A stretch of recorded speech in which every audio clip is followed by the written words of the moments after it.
Hey guys, Vas here from Aussie RC Playground and welcome to another unboxing. This one is going to be a little bit different because as you can see we are going to be unboxing the FlySky FS-i10.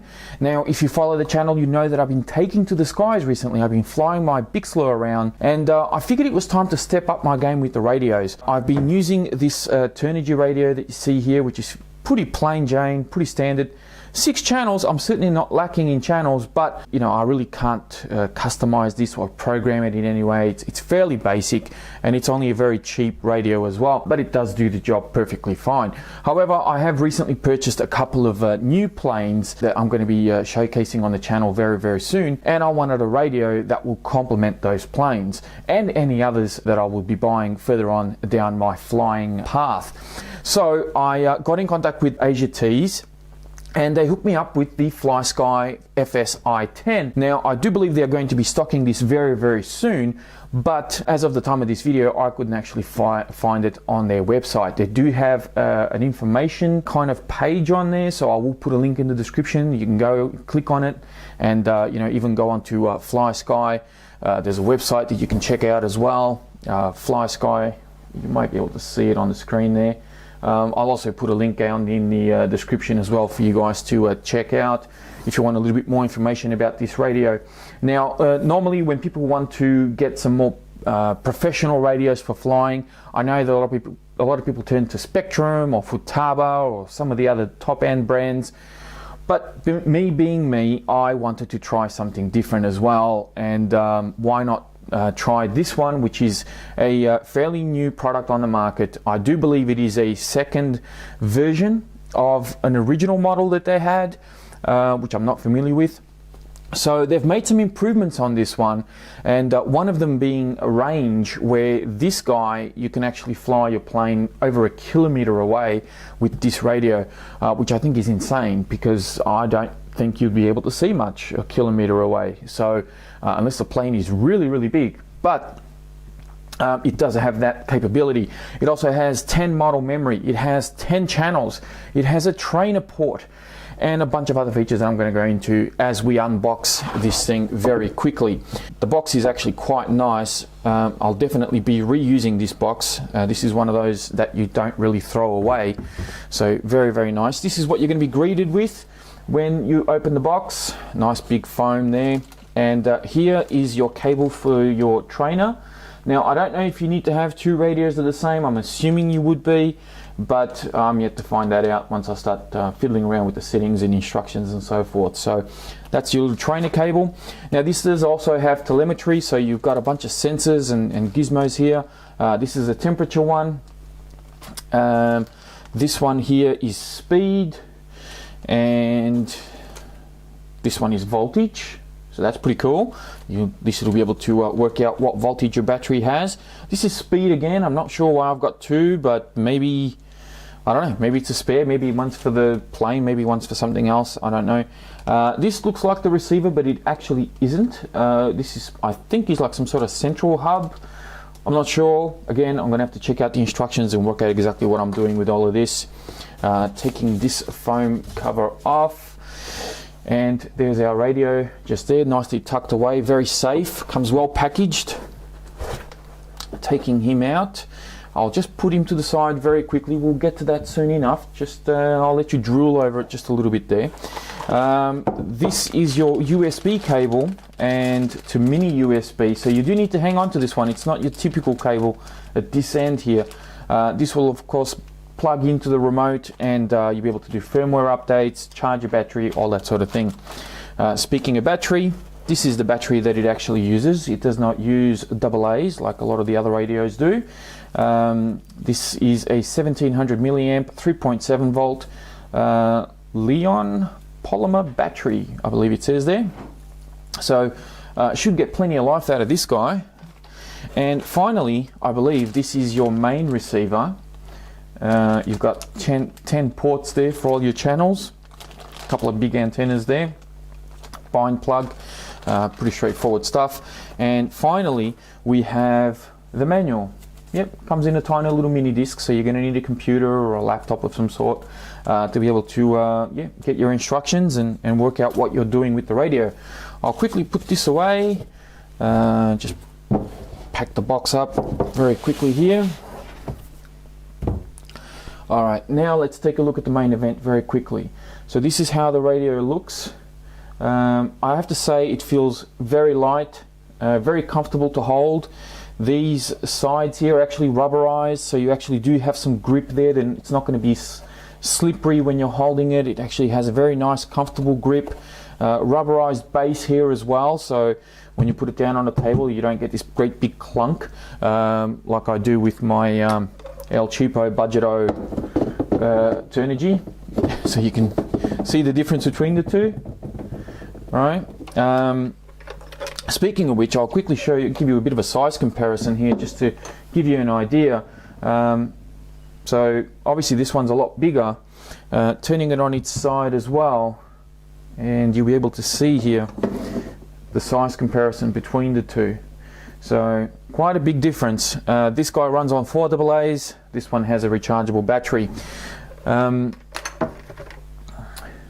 Taking another look at the radio here.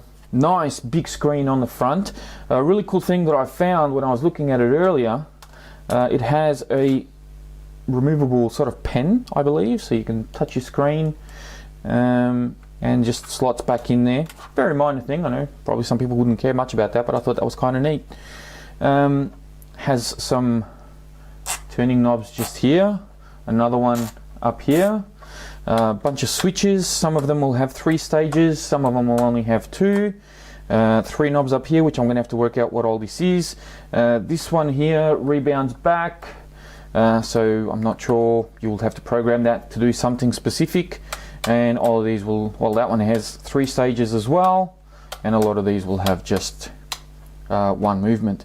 The sticks themselves feel incredibly smooth, very, very nice feel.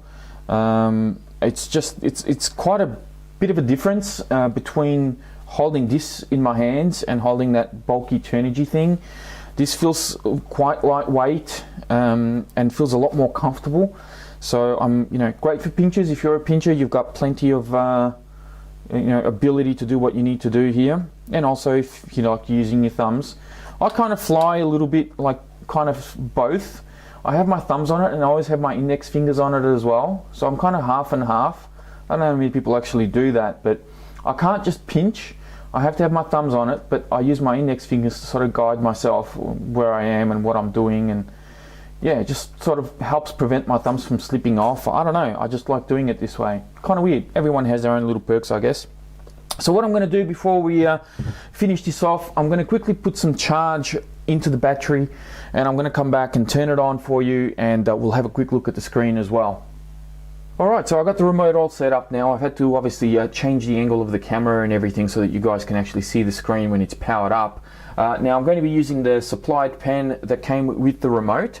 So I've got to go ahead and turn this guy on. Now there are 2 power buttons just here, and you will need to press both of them at the same time to turn the remote on and off. Obviously this is to prevent you from turning it accidentally on, or worse, turning it accidentally off when you're mid-flight. So you've got to press and hold both of these. And you can see there's a little message that's come up here. Now basically the remote is designed so that you've got everything set to default. All your sticks are in their natural position, and all these buttons up here are also facing up. So in order for the remote to turn on, I purposely done this. I put this one down. We're going to flick it up and you'll see the remote fire up.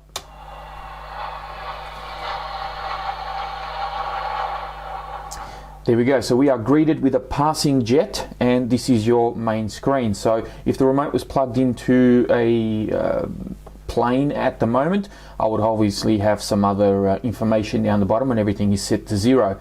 So I'll quickly take you through the menus. I'm not going to play around with them too much. I'll just take you through them and show you exactly what sort of options you have with this guy. We'll go into the first menu here.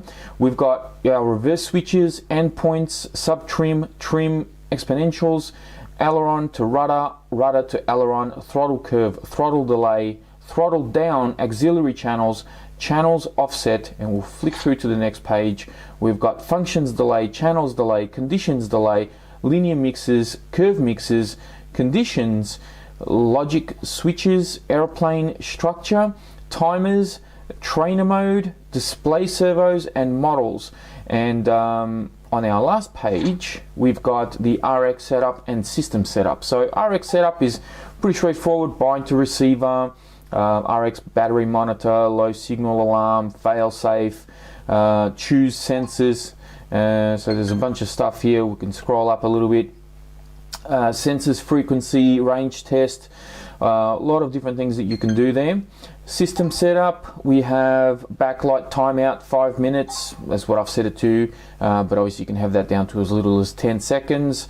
You've got backlight brightness, so I've got it set to 85. Hopefully you guys can see that on screen okay.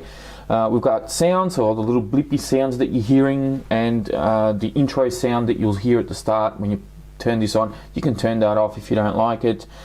Units is also a good one. You've got metric, imperial, Celsius and Fahrenheit, depending on what you are familiar with where you live. You can choose those. Screen calibration, USB function, stick mode. Now this radio will actually allow you to switch between mode 1, 2, 3 and 4. Now it comes in default mode 2, which means throttle here is on my left and your aileron is on the right. Now if you switch to mode 1, these are supposed to be swapped over. So this one's supposed to have a nice springy feel like this one, and this one is not supposed to be springy. Now by simply pressing a button here, it doesn't change the way they function. So they still function the same way, but the responsiveness is going to be different. I don't know if you can manually work out the way that they function and change that, but yeah, you certainly have the options there on screen to do that.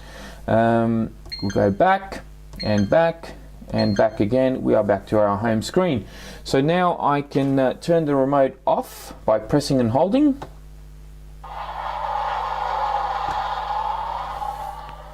And our plane says bye-bye. So very quickly, I want to show you just on the back of the remote something I didn't show you earlier. You have here your USB and trainer port. So if I flick this up, you'll actually see both of those ports just there, nicely tucked away. And then here, of course, is your battery compartment. I'm going to go ahead and pull the battery out. The battery does come with this little plastic sort of lip on it to make it nice and easy to remove. And in here, you can see that there's actually an SD card slot. Now, it doesn't come with an SD card, but just so you know, you do need one of these bigger ones. So, well, I mean, I've put one in there. I don't know if it'll work with or without it. But I'm assuming if you want to have different settings and different things like that, you may need that card. So quickly put this away and yeah, finish off this unboxing. Please be sure to check out the video description for more information on this radio. Don't forget to check out Asia Tees as well. They will have information on it, or even check out FlySky directly. But that is pretty much it from me, guys. Thank you very much for watching, and yeah, I'll speak to you very, very soon.